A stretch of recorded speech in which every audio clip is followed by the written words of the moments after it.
अस्सलाम वालेकुम नाज़रीन, रिपोर्टिंग दस्तक में आपको खुशामदीद। नाज़रीन, आज पाकिस्तान के जो चीफ जस्टिस हैं काजी फायज ईसा, वो रिटायर हो गए हैं और जो नए चीफ जस्टिस हैं वो कल अपने ओहदे का हल्फ लेंगे। जस्टिस काजी फायज ईसा जब जा रहे थे तो नॉर्मली जो कोर्ट के जो उनके कोलीग्स होते हैं वो उनको फेयरवेल देते हैं। एक ऑनर होता है जिसमें जो मुख्तलिफ जो डिनर रखते हैं, एक फुल कोर्ट मीटिंग होती है और बार एसोसिएशन जो है और पाकिस्तान बार कौंसिल ये अपने-अपने जो है इन्होंने रखे होते हैं तकरीबात।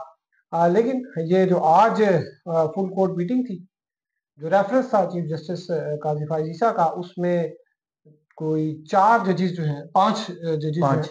उन्होंने शिरकत नहीं की और बाकी तो चले खैर नहीं, जो उन्होंने कुछ भी नहीं कहा। लेकिन जो जस्टिस मंसूर अली शाह जो हैं, उन्होंने जाते-जाते एक बहुत ही डैमेजिंग किस्म का एक बड़ा इस किस्म का खत लिखा, जिसमें जो कि उनको के शाया निशान नहीं था। ये खत जो है वो क्यों लिखा और जस्टिस मंसूर अली शाह जो हैं, इनका और जस्टिस काज़ी फाइज़ ईसा का थ्रू आउट एक बड़ा अच्छा ताल्लुक रहा जुडिशियल इसमें करियर में भी, उससे पहले भी था और आखिर तक रहा। और अचानक जो है वो खराब कैसे हुआ था, उससे पहले उनके ताल्लुकात कैसे थे, नए चीफ जस्टिस जो हैं उनकी प्रायोरिटीज़ क्या होंगी। आज नासिर इकबाल साहब जो हैं उन्होंने काफ़ी वक़्त लगाया है वहाँ पर, जो जजेस का रेफरेंस चीफ जस्टिस का रेफरेंस था वहाँ पर, बहुत सी वहाँ पर जजेस जो हैं वो भी आपस में चह मुगैया कर रहे थे, सीनियर वकील जो हैं वो भी चह मुगैया करते। तो नासिर साहब से पूछे, नासिर साहब ये आज जो हुआ है उसमें क्या वैसे लोग क्या गॉसिप्स वगैरह कर रहे थे वहाँ आई थी रिजर्व सीट्स की, उसमें 8 जजेस की मेजॉरिटी थी ना, तो उन 8 में से 5 नहीं आए, तो बाकी इसका मतलब है कि 3 आ गए। 3 आ गए। 3 आ गए। तो आज एक सीनियर वकील साहब से मैं बात कर रहा था, तो उन्होंने कहा कि ऐसा लगता है कि जब ये डिफरेंसेस अब आहिस्ता-आहिस्ता कम हो रहा है, और आपको पता है कि जस्टिस एजे अफरीदी साहब के बारे में भी मशहूर है कि वो अपने काम से काम रखते हैं और वो सबको साथ लेके चलते हैं, और वो किसी के खिलाफ उनकी कोई मतलब तासुबात नहीं है, और अपने काम से काम रखना, जुडिशियल वर्क करना और सबको लेके चलना। तो ऐसा लग रहा है कि जैसे ये जो माहौल अब आहिस्ता-आहिस्ता ठीक होगा। जी, आज वैसे बिल्कुल भी हो रहा है। प्रेज़िडेंट जो सुप्रीम कोर्ट बार एसोसिएशन के जो प्रेज़िडेंट हैं शहज़ाद शहजाद शौकत शौकत। साहब, उन्होंने आज एक अब जो स्पीच की तो उन्होंने एक ही बात की थी कि ये जो खूबसूरत इतनी बड़ी बिल्डिंग है, इसकी जो वो है मतलब इसकी खूबसूरती यही है कि ये तमाम जजेस आपस में यूनाइटेड रहें। और उसने उनसे फिर आखिर में कहा कि मैं आपसे बेग करता हूँ, यानी कि इल्तिजा हाँ, करता इल्तिजा हूँ करता कि हूँ। आप इकट्ठे बैठें, आप सब इकट्ठे बैठें। तो लेकिन ये है कि जस्टिस याहिया अफरीदी साहब ने आज जो अपनी स्पीच की है, उन्होंने अपना एक तरह का एजेंडा भी दे दिया। तो एजेंडा क्या था? एजेंडा बेसिकली उन्होंने कहा है कि रूल ऑफ लॉ को हर सूरत में हम स्ट्रिक्ट करेंगे, उस सिलसिले में किसी किस्म की रो रायत नहीं होगी और वो हर सूरत में इम्प्लीमेंट होगा। नंबर एक, उन्होंने कहा जो ट्राइकोटमी ऑफ पावर है, जो मुख्तलिफ इंस्टीट्यूशंस की जो ताकत है, मतलब सेपरेशन ऑफ मतलब पावर है, बैलेंस वो रहेगा, बैलेंस रहेगा। मतलब एक और दूसरे के ऊपर जो है वो हर इदारा अपने ओवर रीच नहीं करेगा। ओवर रीच नहीं करेगा, हर इदारा अपने महवर में रह के काम करेगा और एक इदारा दूसरे इदारे के ओवरस्टेप नहीं करेगा, हम बर्दाश्त नहीं करेंगे। तीसरा उन्होंने कहा कि जो ख्वातीन, बच्चों और डिसेबल्ड लोगों की जो राइट्स है ना, उनके केसेस जो है उनको सबसे ज़्यादा प्रायोरिटी मिलेगी। और तीसरा जो सबसे उन्होंने अहम बात की, मतलब ये कॉन्स्टिट्यूशनल केसेस नहीं होते, हाँ, ये रूटीन के जो बिल्कुल ये रूटीन, अपीलें और आएँगी। रूटीन के केस में बहुत अहम केसेस आते हैं। बहुत सारे राइट्स मतलब हकूक के मसाइल होते हैं, इनहेरिटेंस के इश्यूज़ होते हैं। जो तीसरा और चौथा उन्होंने जो बात की, उन्होंने कहा कि जी मेरी अब प्रायोरिटी ये है कि जो दूर के डिस्ट्रिक्ट के जजेस हैं, डिस्ट्रिक्ट कोर्ट के जजेस हैं, जैसे चित्राल के हो गए, मतलब घोटकी हो गया, जिवानी, यानी छोटे-छोटे इलाकों के उनके जो जजेस हैं वो बहुत बेहतरीन किस्म के जजेस हैं। मेरी फर्स्ट प्रायोरिटी होगी, और उन्होंने ये भी कहा है लेकिन वो तो सुप्रीम कोर्ट की डोमेन में नहीं वो आते, वो नहीं तो आती। अपनी रिस्पेक्टिव हाई कोर्ट्स की उन्होंने ये डोमेन में। बेसिकली कहा है तो वो कि तो अभी से ही ओवर रीच। मुझे इन्विटेशन दी गई है कि आप बार में आके हमारी तक, आपको पता है जी, जी, जी, जजेस जी, जो बार में जाते हैं, ट्रेडिशनली जाते हैं। जी, जी। ट्रेडिशनली जाते हैं। उन्होंने कहा मैं बड़ी कोर्ट बारों में तो जाऊँगा नहीं, पहले, पहले मैं छोटी बारों में जाऊँगा। अच्छा। उसके बाद मैं देखूँगा कि बड़ी बार अगर मिला तो मैं ज़रूर बड़ी बारों में जाऊँगा। तो बेसिकली उन्होंने एक तरह का ये बता दिया कि मैं जो हूँ ना सीधा-साधा स्ट्रेट फॉरवर्ड आदमी हूँ। नहीं वो ऐसे हैं भी ना, सीधे-साधे। तो ना साहब अब जो कल 26 तारीख है, तो हमें तो कोई इतनी बड़ी कोई धमाका और वो कोई बम-बारूद तो नज़र आ नहीं रहा। तो 5 जजेस जो हैं वो नहीं आए। इससे ज़्यादा वो शायद कर ही नहीं सकते। तो शायद ये एक चीज़ थी ये सरप्राइज़ देखें में। अब मुझे है ना कि कल ओथ के बाद ना मेरा ख्याल है कि जो पहली मीटिंग होगी वो क्या करेंगे, या तो फुल कोर्ट बुलाएंगे या फिर क्या करेंगे कि वो कमेटी बुलाएंगे जो प्रैक्टिस एंड प्रोसीजर कमेटी है। उसमें 3 मेंबर हैं, चीफ जस्टिस साहब हैं और किसी ने भी जब तक मंसूर साहब है वो है नहीं। अब पता नहीं मुनीब साहब अख्तर आते हैं कि नहीं। अब वो अगर नहीं आए तो ये कैसे हो सकता है कि कॉज लिस्ट ना बने? मुझे बताएं कॉजेज़ ना। तो बनेंगी। अच्छा कॉजेज़ से मुझे याद आ गया, गुज़िश्ता कल मैंने जो है व्लॉग में बताया था कि बाबर सत्तार साहब जो हैं, वो वापस आ गए हैं, उनकी वापसी हो गई है। तो आज जो है वो नाज़रीन आपको ये खबर दे रहे हैं कि बाबर सत्तार साहब आ तो गए हैं, लेकिन ना आने के बराबर ही हैं। क्योंकि वो 3 दिन जो है वो अभी अपना जुडिशियल वर्क उन्होंने करना था, लेकिन वो केसेस नहीं सुनेंगे। जो उनकी कॉज लिस्ट थी, वो जारी हुई थी 3 दिन के लिए, उनके सामने कुछ केसेस लगे थे, उन्होंने वो अपनी कॉज लिस्ट कैंसल करवा दी है और जो दोबारा छुट्टी की जो है दरख्वास्त दी है, वो 3 नवंबर से 21 नवंबर तक है। तो अब उनके अब देखें वो जो केसेस लगे हुए होते हैं, बेचारे लोगों के बड़े अरसे बाद केसेस लग रहे हैं, और तो वो महीना नहीं आए। खैर उन्होंने इंदिया दे दिया था पहले ही कि मैं शायद दिसंबर में आऊँ, लेकिन लगता है कि शायद जो उस तरह की सूरत हाल है। आपको याद होगा कि जब इस्लामाबाद हाई कोर्ट बना था उसका मेन मकसद क्या था? कि लाहौर हाई कोर्ट ओवरबर्डन्ड है और उसमें जो वहाँ पे तारीखें पड़ती थी, तारीखें पढ़ते हो बड़ी देर देर की देर बड़ी देर पड़ती है तो उनके ये पास अब लाखों। उन्होंने कहा कि इधर से आप लाहौर पिंडी जाते हैं तारीखें लेने के लिए, वही सहूलत हम आपको यहाँ देते हैं, तारीख पे तारीख हाँ, तारीख उधर से यहाँ पे तारीख। तो चले इधर यहाँ पे किराया तो कम लगता है ना, उधर वो वहाँ पे पिंडी बैंक जाना पड़ता था, हाँ, प्रिंसिपल सीट जाना पड़ता था। तो वो आपको जो इंतजार करने की जो सहूलत थी ना, अब वो वो यहाँ पे लोकली आपको मुयसर आ रही है ना। सब आज जो चीफ जस्टिस जो है उनके रेफरेंस पे मंसूर शाह साहब ने जो है वो खत लिखा, लेकिन उसमें एक चीज मैं आपको बताऊं कि शाह साहब जो है वो थ्रू आउट काजी फायजीसा जो है उनके साथ रहे।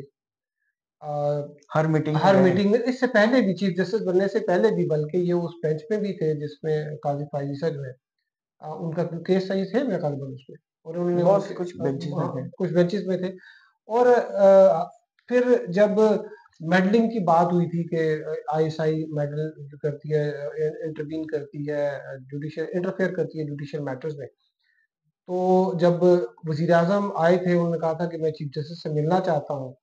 तो काजी फायजीसा जो है उन्होंने इनको अपने साथ बिठाया था, ये उनके साथ बैठे थे, तस्वीर भी है उसकी। हुँ, तो मतलब ये उनको बड़ा क्लोज रखा था। प्रैक्टिस एंड प्रोसीजर बिल जो है उस पे जो प्रैक्टिस एंड प्रोसीजर जो कानून था, वो काजी फायज ईसा जो है वो इसी वजह से कर रहे थे कि उनको बड़ा मान था मंसूर शाह साहब पे कि वो उस कमेटी में होंगे, तो मेरा एक दाना दायां हाथ होंगे। लेकिन एक वाकया हुआ मखसूस नशिस्तों वाला, जो फैसला था, बस इस पे इनके कोई डिस्प्यूट हुए। उसके बाद नौबत यहाँ तक पहुंच गई कि आपने ये लेटर देखा, इस लेटर की जो है वो जो लैंग्वेज है थोड़ी सी वो काफ़ी आप सख्त है। देखें, इसमें ये लिखा है कि जी ये आपने ऑस्ट्रिच की तरह जो है वो मुंह अपना छुपाया हुआ है, और आपने जो मेडलिंग है उसको आप नहीं देख रहे, और और वो जो इसमें दूसरे इदारों के जो इंटरवेंशन है उसको इंटरवेंशन नहीं, है उसको आप नहीं देख रहे, आपने दरवाज़ा खोल के रखा। दरवाजा खोल के रखा हुआ। ये वो इसमें एग्जैक्ट वो वर्ड्स हैं जो कि 6 जजेस के खत में थे, और उसकी ये कॉन्टेक्स्ट भी वही है जो उन्होंने लिखा हुआ है। तो ये क्या वजह बनी, और इस तरह का लेटर आपके ख्याल में एक इतने बड़े स्टेचर के आदमी को लिखना चाहिए था? उस दिन जिस दिन एक चीफ जस्टिस जा रहा है, मेरा ख़्याल के मुताबिक नहीं लिखना चाहिए था। क्योंकि अमूमन ऐसा होता है कि जो शख्स जा रहा है उसके बारे में नहीं बात की जाती। ये लेटर पहले देते तो ज़्यादा बेहतर होता। तो लेकिन बहरहाल अब उन्होंने दे दिया है। अब लेकिन ये अनफॉर्चुनेट है कि जुडिशरी के अंदर की लड़ाई अब पूरी दुनिया को पता है। और आपको पता है जुडिशरी एक लास्ट रिज़ॉर्ट है जस्टिस का। और लोगों का अगर इत्मीनान या कॉन्फिडेंस हिलता है, खराब होता है, तो ये जुडिशरी के लिए कोई अच्छी चीज़ नहीं है। क्योंकि सुप्रीम कोर्ट टॉप वो है ना, इससे बड़ी तो कोर्ट नहीं है। तो ना सब ये जो लेटर है ये इन्होंने खुद लिखा होगा, ये भी दोस्तों के मशवरे पे लिखा यार होगा? मैं इसके बारे में क्या कह सकता हूँ। लेकिन ज़ाहिर है वो अच्छा। क्या मुझे पता है इसके बारे में? नहीं, वो हो सकता है कोई दोस्तों ने कहा हो कि अच्छा लिख दे, क्योंकि इसमें वो जो चीज़ें हैं ना, वो क्या पता वो थी, क्योंकि इसके जो वर्ड्स हैं और उसमें जिसमें लिखा हुआ है कि यार बात बुधवार सुने, का मतलब लिखा-लिखा, दोस्त हो या ना हो, वो साइन तो 6 जजों वाला जो है, साइन जिसने साइन किया तो तो रिस्पॉन्सिबिलिटी तो उनकी है ना। रिस्पॉन्सिबिलिटी उन्हीं की है। वो जो शायद वो 6 जजों का खत भी सामने रखा हो, क्योंकि उसके कुछ थोड़े से वर्ड्स जो जो 1-2 कुछ सेंटेंसेस मैं देख रहा था एग्ज़ैक्ट वही है, जो कि उसमें लिखे हुए थे। तो ना साहब अब ये अब शाह साहब और मुनीब साहब जो हैं, कल तो टेकिंग हो जाएगी। तो अभी ये कंटिन्यू करेंगे? आपने कोई सुन-वुन दी है क्या? यार इस लेटर के बाद के तो मुझे नहीं पता जस्टिस मंसूर साहब आप क्या करेंगे। पता नहीं, आई डोंट नो, लेकिन हो सकता है शायद ना रहें, लेकिन जस्टिस मुनीब शायद रहेंगे।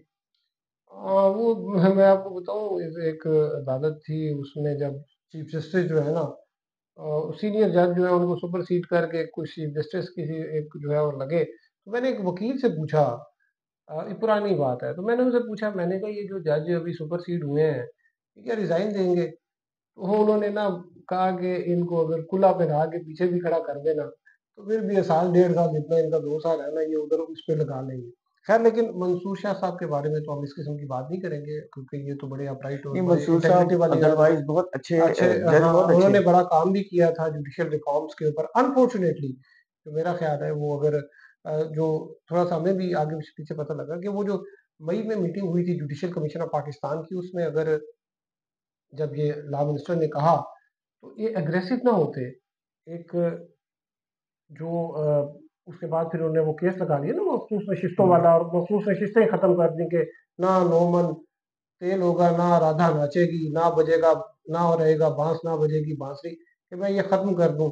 और फिर वो जिस उसमें एग्रेसिव उस पे चले गए थे। तो अदरवाइज़ तो हुकूमत का ये ख़्याल था कि ये सुप्रीम कोर्ट के चीफ जस्टिस यही रहे, और आईनी अदालत बनती है तो उसका कोई और बन जाएगा। तो ये उस वक़्त करते तो शायद आईनी बेंच बना होता, ये अभी भी चीफ जस्टिस होते। लेकिन ख़ैर नहीं है अब तो, बहुत सी चीज़ें जो है वो नहीं हो सकी।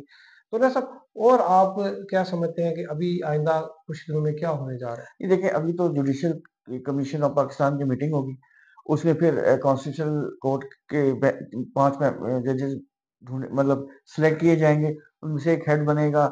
उसके बाद फिर वो रूटीन का काम शुरू हो जाएगा।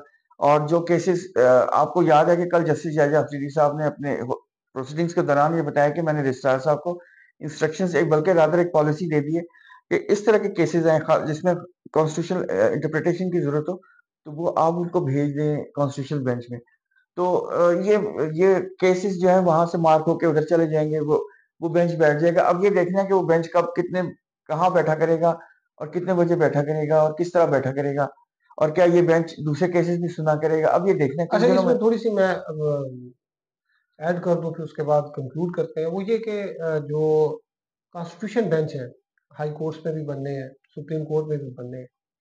तो जो मुझे पता चला वो ये है कि जो खाली वैकेंसीज़ हैं, लाहौर हाई कोर्ट में तकरीबन 26 हैं, इस्लामाबाद हाई कोर्ट में भी 2 हैं, 2 है कि 3 है।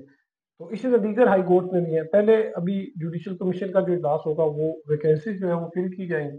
उसके बाद जो है वो, क्योंकि अपॉइंटमेंट जो है कॉन्स्टिट्यूशन बेंच की वो तो करनी है जुडिशियल कमीशन ऑफ पाकिस्तान हम्म। ने।